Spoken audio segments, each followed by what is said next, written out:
പുത്തൻ വണ്ടി എടുത്തിട്ട് വെറും 10,000 കിലോമീറ്റർ മാത്രമേ വണ്ടി ഓടിയിട്ടുള്ളൂ. ഓക്കെ, അപ്പൊ അത്രയും നീറ്റ് ആയിട്ടുള്ള പുത്തൻ വണ്ടി. അതെ, ലൈലാൻഡിന്റെ 13.5 മീറ്റർ വണ്ടിയാണ് നമ്മുടെ കയ്യിലുള്ളത്. ലഗേജ് ഹോൾഡർ ഉണ്ട്.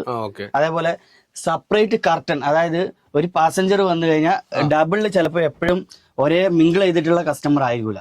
അപ്പൊ അവരെ പാർട്ടീഷൻ ചെയ്യാൻ നമ്മൾ കൊടുത്തേക്കുന്നത് 2 കർട്ടൻ കൊടുത്തിട്ടുണ്ട്. സൈഡില് ഇടയില് ഒരു കർട്ടൻ, 2 ആൾക്കാർക്കിടയിലായിട്ട് ഒരു കർട്ടൻ കൊടുത്തിട്ടുണ്ട്. എന്നുവെച്ചാൽ അവര് പ്രൈവസി കീപ്പ് ചെയ്യാനും പിന്നെ രാത്രി ഫോണിൽ കളിക്കുമ്പോൾ മറ്റുള്ളവർക്ക് ഒരു ബുദ്ധിമുട്ട് വരാത്ത രീതിയിലുള്ള അറേഞ്ച്മെന്റ് ആണ് ചെയ്തിട്ടുള്ളത്. പിന്നെ അതേപോലെ തന്നെ രാത്രികളിൽ നടക്കാനുള്ള ലൈറ്റുകൾ മാത്രമേ ഇടുകയുള്ളൂ.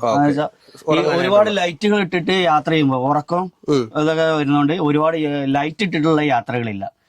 ഏകദേശം നമ്മള് കൊണ്ടോട്ടിയിൽ നിന്ന് എടുത്തു കഴിഞ്ഞാൽ കോഴിക്കോട് കഴിഞ്ഞ് കുന്നമംഗലം വരെ ഏകദേശം ഒരു 10 മണി വരെ നമ്മൾ ലൈറ്റ് ഇടും. എന്നുവെച്ചാൽ പാസഞ്ചർ കയറാനും അവർക്ക് ഇറങ്ങാൻ ഒരു ഇതിനു വേണ്ടിയിട്ട് മാത്രം ലൈറ്റ് ഇടും.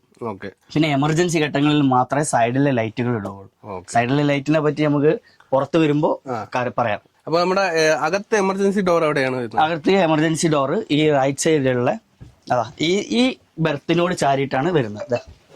അതാണ് എമർജൻസി ഡോർ അവിടെ.